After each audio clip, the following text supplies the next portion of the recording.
નમસ્કાર વિદ્યાર્થી મિત્રો, આપ સૌનું ફરીથી હાર્દિક સ્વાગત છે. આપણે ધોરણ 11 એકાઉન્ટ ભાગ 1માં આપણે છેલ્લે ચોથું પ્રકરણ આમનોંધ એ આપણે શીખ્યા.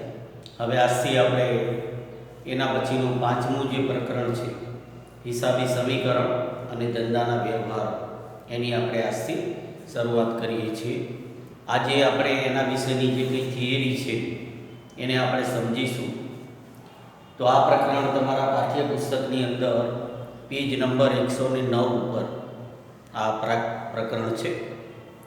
તો આજે આપણે એના વિશેની જે થિયરી જે છે એ થિયરીની જે રૂપરેખા છે એ પ્રમાણે આપણે થિયરી સમજીશું. તમે તમારી બાકી બુકમાં એના વિશે નોંધ કરજો.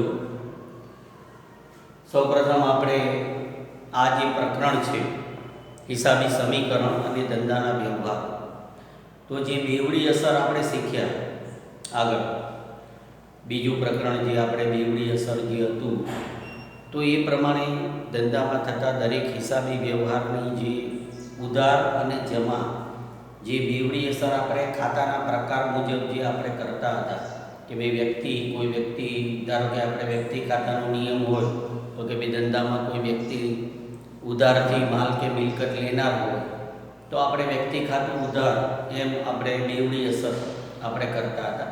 પણ હવે અહીંયા આપણે હિસાબી જે સમીકરણ છે, એટલે કે પાકા સરવૈયાના જે મુખ્ય બે અંગો હોય છે મિલકતો અને મૂડી અને દેવા, તો એ મિલકતો, મૂડી, દેવા એની ઉપર કેવી અસર થાય છે એ અસર આપણે અહીંયા સમજવાની છે અને શીખવાની છે. એટલે કે જે બેવડી અસર આપણે ખાતાના પ્રકાર મુજબ કરતા હતા એ જ અસર હવે આપણે ધંધાની મિલકતો પર એની જે અસર થતી હોય, એટલે કે મિલકતોમાં વધારો ઘટાડો થતો હોય, પછી ધંધાની મૂડીમાં વધારો ઘટાડો થતો હોય કે ધંધાના દેવામાં વધારો ઘટાડો થતો હોય, તો એ રીતે આપણે બેવડી અસર જે છે એને આ પ્રકરણમાં આપણે સમજવાની છે. તો સૌપ્રથમ આપણે એની આ પ્રકરણ જે છે એની રૂપરેખા જે છે એ તમારી બુકમાં લખેલું હતું. સૌથી પહેલું આપણે થોડીક પ્રસ્તાવના છે એ આપણે જોઈશું.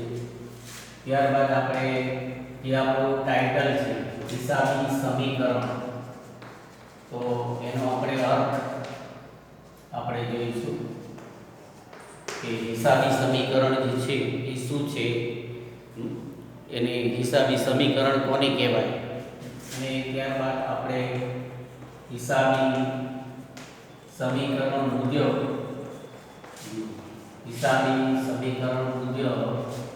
જે બેવડી અસર આપણે થતી હોય છે તો એને આપણે સમજીશું કે હિસાબી જે સમીકરણ જે છે આપણે A = C+N, તો એ પ્રમાણે બેવડી અસર કેવી રીતે થાય છે એને આપણે થિયરિકલી એને ઉદાહરણ દ્વારા આપણે સમજીશું. તો આ પ્રકરણ જો ખૂબ જ નાનું પ્રકરણ છે, ખાલી આમાં આપણે બેવડી અસર જે છે એ શીખવાની છે કે સમીકરણ પ્રમાણે બેવડી અસર કેવી થાય છે એમ. એટલે ખૂબ નાનું પ્રકરણ છે. એટલે આ રીતે જુઓ, જે થિયરી છે એના આપણે 3 મુદ્દા જે છે એ પ્રમાણે આપણે તબક્કાવાર જે છે એ થિયરીને આપણે સમજીશું. તો એ રીતે આપણે જુઓ, સૌથી પહેલું માનો કે આપણે પ્રસ્તાવના જે છે, સૌથી પહેલો મુદ્દો પ્રસ્તાવના જે છે, તો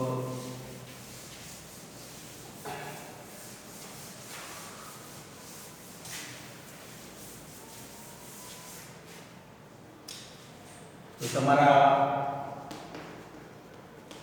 બુકમાં જો આ રીતે પ્રસ્તાવના જે છે, એટલે પ્રસ્તાવનામાં આપણે એમ કહી શકીએ કે આપણે જે ધંધામાં જે નિયમિત રીતે જે હિસાબી વ્યવહારો જે છે થતા હોય છે, એટલે કે આર્થિક વ્યવહારો કે જેને આપણે હિસાબી ચોપડામાં નોંધ કરીએ છીએ, તો એની બેવડી અસર જે છે એ આપણે ખાતાના પ્રકાર મુજબ કેવી રીતે થાય એ આપણે આગળ શીખ્યા છીએ.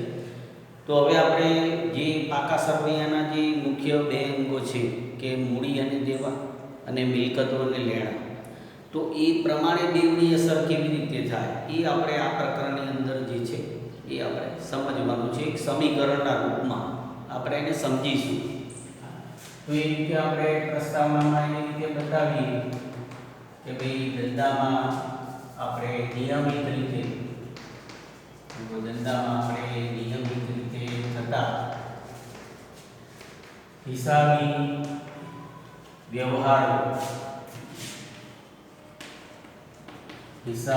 વ્યવહારોની ઉધાર અને જમા એમ બેવડી અસર જે છે એ આપણે ખાતાના પ્રકાર મુજબ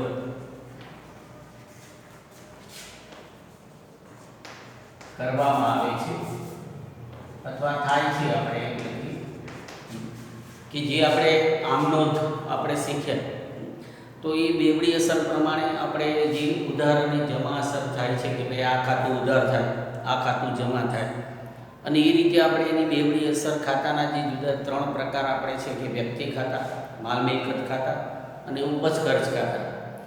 તો એ પ્રમાણે ખાતાના પ્રકાર મુજબ એની જે ઉધાર અને જમા જે બેવડી અસર થાય છે તો એ ખાતાના પ્રકાર મુજબ આપણે એની આગળના પ્રકરણમાં પણ આપણે શીખ્યા અને એના આધારે આપણે આમનોંધનું પ્રકરણ શીખ્યા. બરાબર. તો તે ઉપરાંત આપણે પાકા સરવૈયાના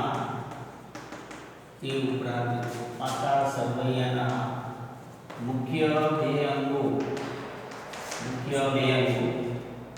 એક આપણે મૂડી અને દેવા. પાકું સરવૈયું એટલે એ શું છે કે આપણે આગળ જે પારિભાષિક શબ્દો એમાં આપણે વાર્ષિક આપણે સમજ્યા ત્યારે મેં હિસાબી પદ્ધતિની આખી સિસ્ટમ તમને સમજાવી હતી કે ધંધામાં આપણે જ્યારે વર્ષ પૂરું થાય ત્યારે ધંધામાં આપણે નફો કે નુકસાન જાણવા માટે જે વાર્ષિક હિસાબો તૈયાર કરીએ છીએ તો એમાં એક પત્રક તરીકે પાકું સરવૈયું તૈયાર કરવામાં આવે છે. એટલે પાકું સરવૈયું જે છે એ ધંધાની આર્થિક બધી પરિસ્થિતિ બતાવે છે.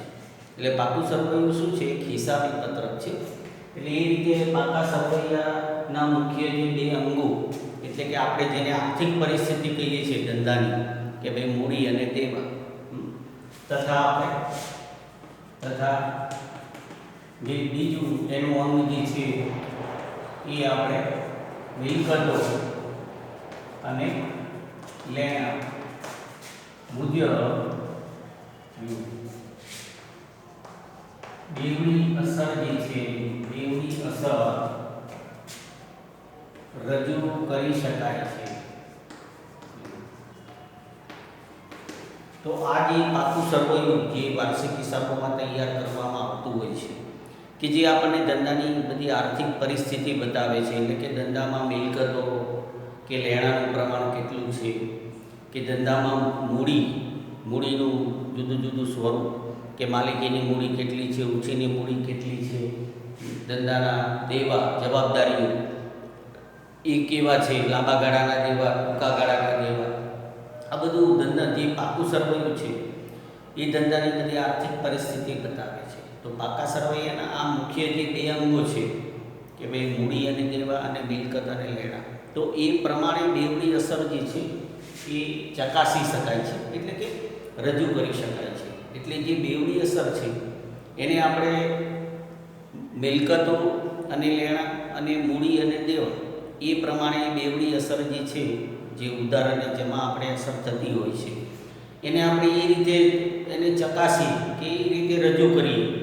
એટલે કે મિલકતોમાં વધારો ઘટાડો થાય છે કે કેમ, પછી મૂડી અને દેવા હોય તો એમાં વધારો કે ઘટાડો થાય છે. તો એ રીતે આપણે બેવડી અસરને ચકાસી તો એ બેવડી અસર એને એક હિસાબી સમીકરણનું સ્વરૂપ આપી અને આપણે એને ચકાસવામાં આવતી હોય છે કે ચકાસી શકાય છે. તો આ રીતે આ પાકા સરવૈયાના મુખ્ય જે 2 અંગો છે એ પ્રમાણે અહીંયા બેવડી અસર જે છે એને રજૂ કરવામાં આવતી હોય છે. તો એ જે આ પાકા સરવૈયાના મુખ્ય 2 અંગો છે મૂડી અને દેવા અને મિલકત અને લેણા, તો એને આપણે એક હિસાબી સમીકરણના સ્વરૂપમાં આપણે રજૂ કરીએ તો એને આપણે હિસાબી સમીકરણ તરીકે એને ઓળખવામાં કરવામાં આવે છે. એટલે આપણે આગળ જે છે જે પ્રસ્તાવના આપણે જોઈ, તો હવે આપણે આગળ હિસાબી સમીકરણ જે છે તો એનો અર્થ આપણે સમજીએ. બીજું કે હિસાબી સમીકરણ આપણો જે શબ્દ છે તો એનો અર્થ એટલે જે આપણે જોયું કે જે આપણે આખું સરવૈયું છે એના મુખ્ય જે બે અંગો છે કે મૂડી અને દેવા અને મિલકતો અને લેણા, તો એને એક હિસાબી સમીકરણના સ્વરૂપમાં એને રજૂ કરવામાં આવે ગાણિતિક સમીકરણમાં, તો આપણે એને હિસાબી સમીકરણ તરીકે આપણે એને ઓળખીશું એમ. એટલે સીધો સાચો એ રીતે અર્થ છે કે પાકા સરવૈયાના જે મુખ્ય બે અંગો, જે આપણે મુખ્ય બે અંગો આપણે મૂડી અને દેવા, મૂડી અને દેવા એટલે કે જવાબદારી તથા મિલકતો અને લેણાની ગાણિતિક રીતે એને આપણે ગાણિતિક રીતે સમીકરણ A બરાબર C પ્લસ L ના સ્વરૂપમાં, A બરાબર C પ્લસ L, A એટલે એને અંગ્રેજીમાં એસેટ્સ કહેવાય છે, મિલકતો, C એટલે મૂડી કેપિટલ અને L એટલે લાયબિલિટીઝ એટલે કે જવાબદારીઓ દેવા.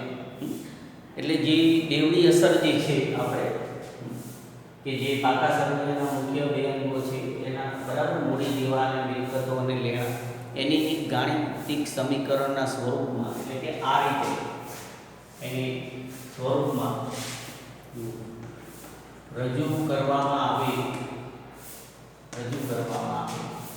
તેની હિસાબી સમીકરણ અથવા એને આ જે છે હિસાબી સમીકરણ અથવા એને પાકા સરવૈયાનું સમીકરણ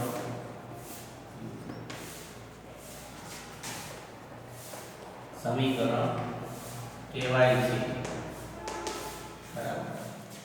તો એ જે પાકા સરવૈયાના જે મુખ્ય બે અંગો છે આપણે મૂડી અને દેવા અને મિલકતો અને લેણા, તો એને આપણે એક ગાણિતિક રીતે કોઈ સમીકરણના સ્વરૂપમાં આપણે એને રજૂ કરીએ કે ભાઈ આપણે એનું સમીકરણ આ રીતે બનાવ્યું કે ભાઈ એ બરાબર C પ્લસ L, તો આ એક ગાણિતિક સમીકરણના રૂપમાં આપણે એને રજૂ કર્યું, તો એ જે સમીકરણ છે એને હિસાબી સમીકરણ અથવા તો એને પાકા સરવૈયાનું સમીકરણ, કારણ કે એમાં પાકા સરવૈયાની અંદરના જે અંગો છે એટલે કે જે પાકું સરવૈયું આપણને જે બધી આર્થિક પરિસ્થિતિ બતાવે છે એ છે, એટલે એને પાકા સરવૈયાના સમીકરણ તરીકે પણ ઓળખવામાં આવે છે, કહેવાય છે.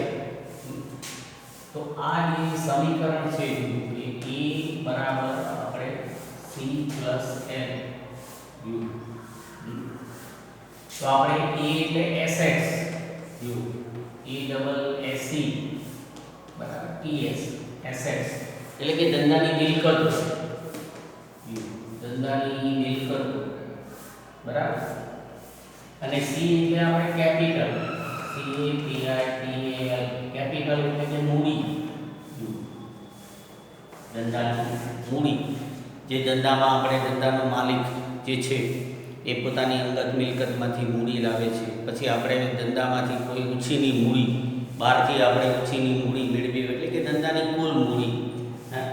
અને L એટલે આપણે લાયબિલિટીઝ, LITIES લાયબિલિટીઝ એટલે કે ધંધાની જવાબદારીઓ દેવા,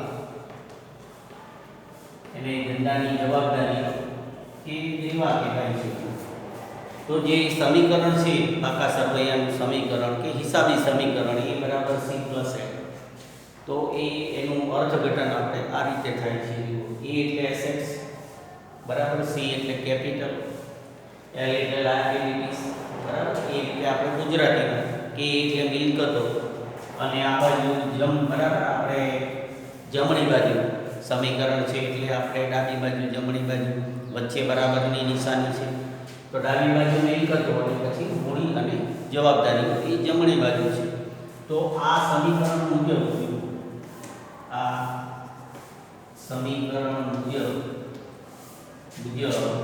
દરેક હિસાબી વ્યવહારની બેવડી અસર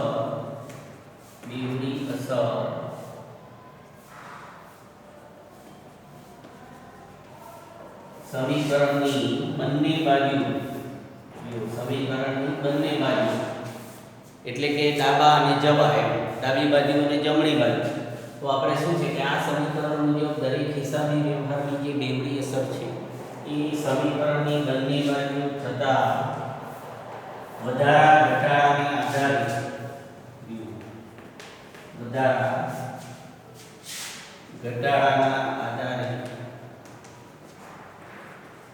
રજૂ કરી શકાય છે.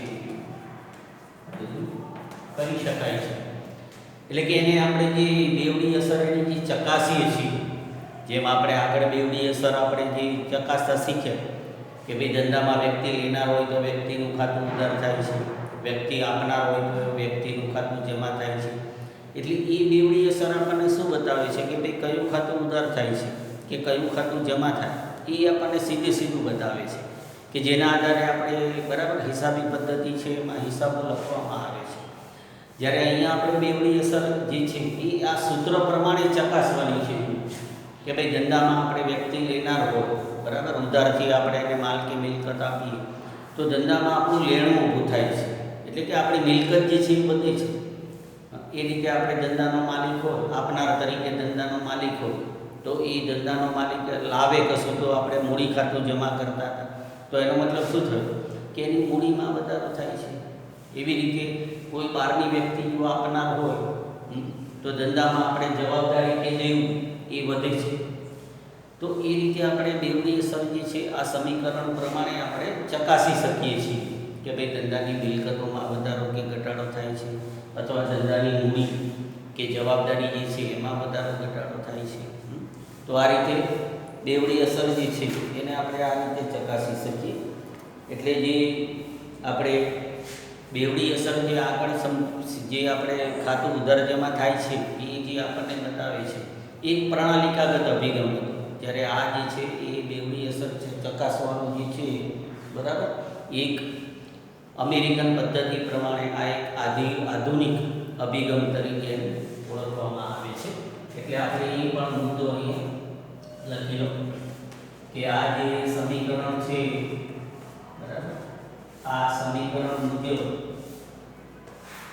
બેવડી અસર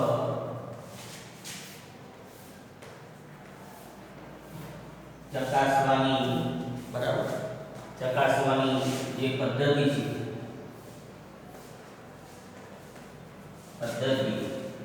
એ અમેરિકન, એટલે એને તમારા પાઠ્યપુસ્તકમાં પણ એનો ઉલ્લેખ છે કે આવી રીતે આપણે બેવડી અસર જે ચકાસી એની એ પદ્ધતિ જે છે સમીકરણ પ્રમાણે ચકાસવાનું, તો એને અમેરિકન પદ્ધતિ કહેવાય છે. એટલે અમેરિકન પદ્ધતિ તરીકે આપણે વિનોદી નામા પદ્ધતિ જે છે કે જેનો પશ્ચિમના દેશોમાં આપણે વિકાસ થયેલો છે.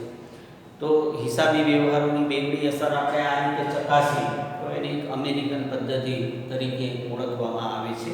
અને આ એક, બરાબર, આ એક આધુનિક અભિગમ છે.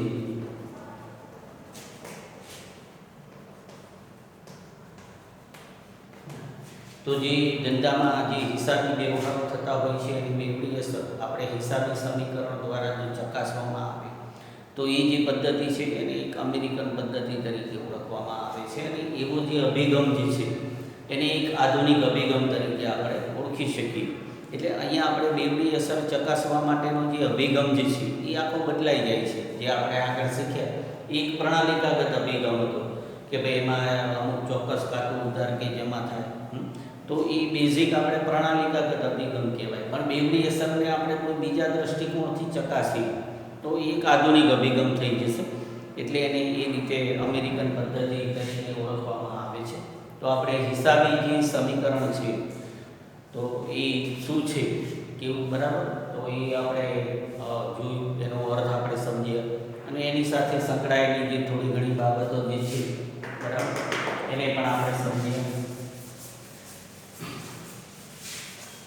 તો એ રીતે હવે આપણે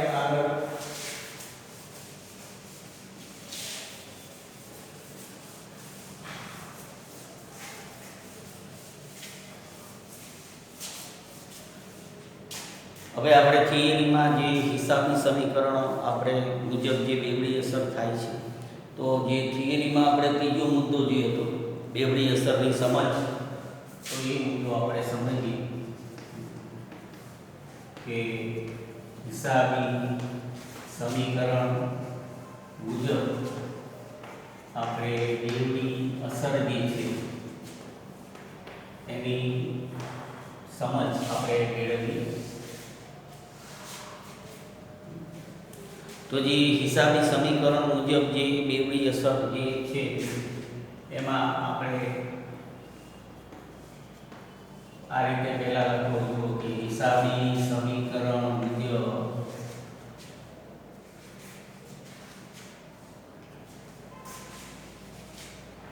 હિસાબી સમીકરણ આપણે લખીએ કે a = c + l મુજબ થતી બેવડી અસરમાં મિલકતો એટલે આપણે જોયું ને એસેટ્સ, ESSETS, એટલે કે સૂત્ર નીચે ડાબી બાજુ છે, બરાબર, મિલકતોમાં વધારો કે ઘટાડો થાય તેટલા જ પ્રમાણમાં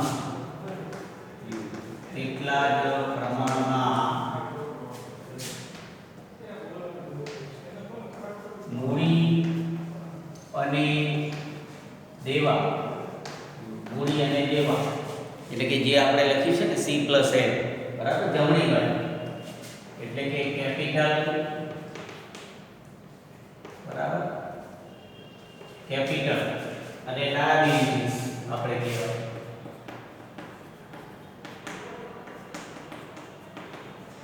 કેપિટલ અને લાયબિલિટીઝ પર એટલે જો મિલકતોમાં જે વધારો કે ઘટાડો થાય તેટલા જ પ્રમાણમાં મૂડી અને દેવા, બરાબર, એટલે કે લાયબિલિટીઝમાં આપણે લખીએ વધારો કે ઘટાડો થાય છે. તો આપણે જે આપણું હિસાબી જે સમીકરણ છે એમાં આપણે બેવડી અસર જે રજૂ કરવાની કે ચકાસવાની જે બાબત છે, તો એમાં શું થશે કે કોઈ પણ ધંધામાં જે હિસાબી વ્યવહાર થતો હોય એમાં જે ખાતું ઉધાર કે જમા થતું હોય તો એ પ્રમાણે આપણે બેવડી અસર જ્યારે એની, બરાબર, ચકાસી તો એ અસર આપણે આ રીતે ચકાસવાની છે કે જે આપણું હિસાબી સમીકરણ છે એમાં આપણે જે a = c + l એટલે ડાબી બાજુ આપણે મિલકતો છે સમીકરણમાં, તો એ મિલકતોમાં વધારો કે ઘટાડો થાય છે અને એટલા જ પ્રમાણમાં જમણી બાજુ એટલે કે જે સમીકરણ છે એની જમણી બાજુ છે C + l, તો એમાં બરાબર કેટલો વધારો કે ઘટાડો થાય છે. તો એ રીતે આપણે બેવડી અસર જે છે એને ચકાસવાની છે, બરાબર. તો આપણે આગળ એ રીતે લખીએ કે ભાઈ જે નીચે મુજબ છે કે આપણે આ જે બેવડી અસર છે એને આપણે એ રીતે ચકાસી. તો એમાં આપણે જે આપણું સમીકરણ છે a = c + l, તો એમાં બંને બાજુ વધારો થાય કે આ આપણું સમીકરણ છે પહેલું C + l માં બંને બાજુ વધારો થાય.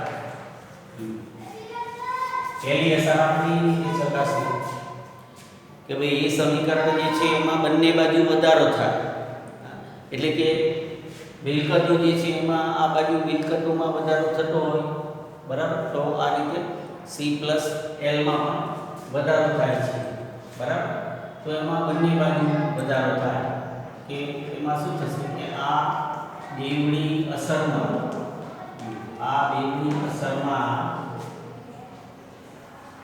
સમીકરણમાં મિલકતો અને મિલકતોની મૂડી દેવા એમ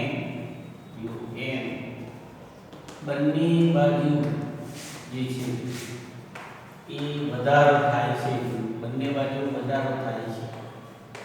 કહેવાનો મતલબ એ થશે કે બંને સૂત્રની બંને બાજુ આપણે વધારો થશે. કેવી રીતે આપણે ઉદાહરણ દ્વારા સમજીએ કે દાખલા તરીકે આપણે ઉદાહરણ કોઈ પણ ધંધાકીય વ્યવહાર છે તો આપણે એનું ઉદાહરણ લઈએ. દાખલા તરીકે અશોકભાઈ જે છે, અશોકભાઈએ રૂપિયા 50,000 રોકડા લાવી ધંધો શરૂ કર્યો, બરાબર. તો આ એક આપણે હિસાબી વ્યવહાર લીધો, જે આપણે દાખલાઓમાં આ રીતે વ્યવહારો આપણે એનાથી પરિચિત થયા છીએ. તો આ એક હિસાબી વ્યવહાર આપણે લીધો કે દાખલા તરીકે જે અશોકભાઈ ધંધાનો માલિક છે એ 50,000 રૂપિયા રોકડા લાવી અને એણે ધંધો શરૂ કર્યો.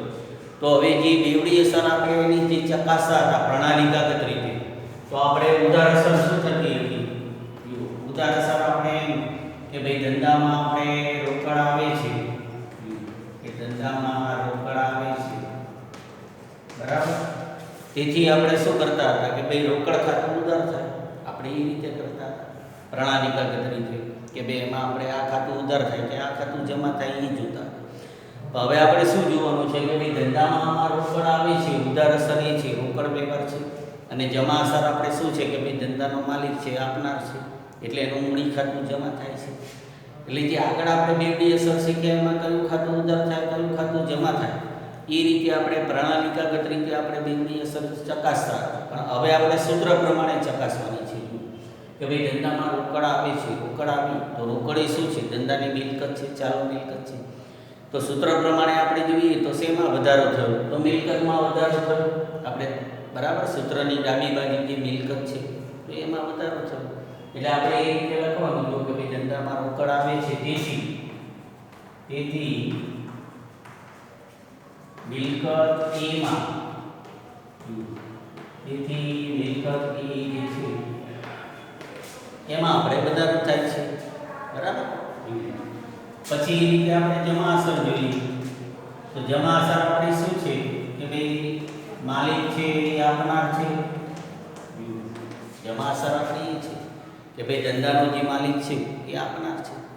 તો આપણે પ્રણાલિકાગત અસરમાં આપણે શું કરતા હતા કે ભાઈ માલિક આપનાર હોય તો મૂડી ખાતું જમા થાય, બરાબર. એટલે કે એની મૂડીમાં વધારો થાય, આપણે વધારો ઘટાડો જોવાનું છે. તો ઓલામાં આપણે મૂડી ખાતું જમા થાય એમ આપણે અસર કરતા.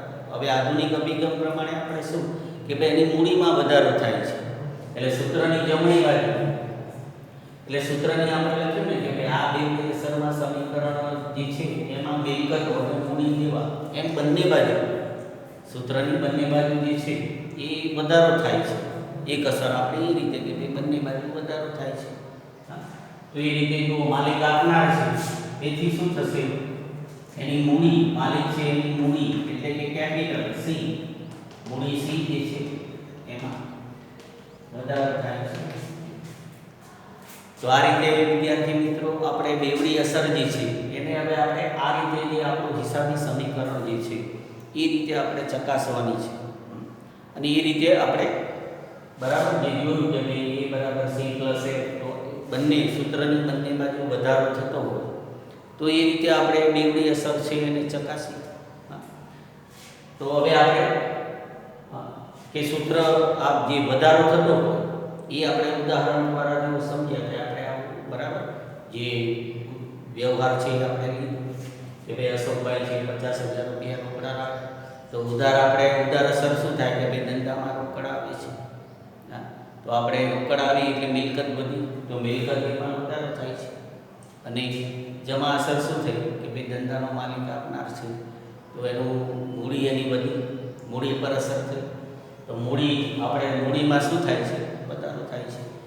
તો જે આ આપણે બેવડી અસર ચકાસી એમાં શું થયું કે સૂત્ર જે છે એની બંને બાજુ બરાબર આપણે વધારો થાય છે. જેટલો મિલકતમાં વધારો થાય છે એટલો જ આપણે મૂડીમાં વધારો થાય છે. એટલે કે બંને બાજુ સૂત્રની બંને બાજુ જે છે એ વધારો જોવા મળે છે. એટલે એ રીતે આપણે નીચે લખી નાખીએ કે આમ સૂત્રની બંને બાજુ વધારો જે છે એટલે કે સરખી રકમ આપણે વધારે ચોપટ કરીને એવું લખીએ કે ભાઈ સૂત્રની બંને બાજુ જે છે એ સરખી અસરનો કે રકમનો વધારો થાય છે. કારણ કે આપણે બેવડી અસરમાંથી ઉધાર જમા રકમ પણ આપણે સરખી, તો સૂત્રની બંને બાજુ શું થાય છે કે ભાઈ સરખી જે રકમ છે કે સરખી અસર પ્રમાણે વધારો થાય છે. તો આજે આપણે જે નવું પ્રકરણ આપણે જો શરૂ કર્યું તો એ પ્રમાણે આપણે એની હિસાબી સમીકરણ શું છે એનો આપણે પ્રસ્તાવનામાં થોડો પરિચય મેળવ્યો.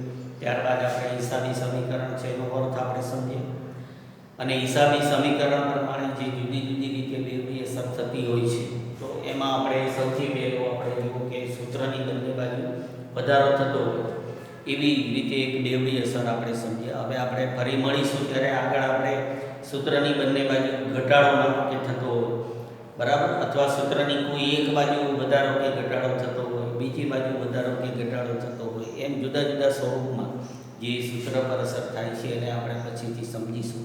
પણ ટૂંકમાં આજે આપણે જે કંઈ સમજ્યા છે એનો ફરીથી તમે વાંચી અને એનો થિયરિકલી જે છે અભ્યાસ કરજો. આપણે આ પ્રકરણમાં જે આપણે પ્રેક્ટિકલ જે બેવડી અસર કરવાની છે આપણે આ જ રીતે કરવાની છે કે ભાઈ શેમાં વધારો ઘટાડો થાય છે એ આપણે બતાવવાનું છે બરાબર. એટલે કે આમાં બેવડી અસર જે છે એને જ આપણે સમજવાની છે. તો સમય જે છે એનો સદુપયોગ કરી અને અભ્યાસ જે છે એ કરતા રહેજો, એટલે તમારું આરોગ્ય જે છે એ સાચવતા રહેજો. અસ્તુ, આભાર અને ધન્યવાદ.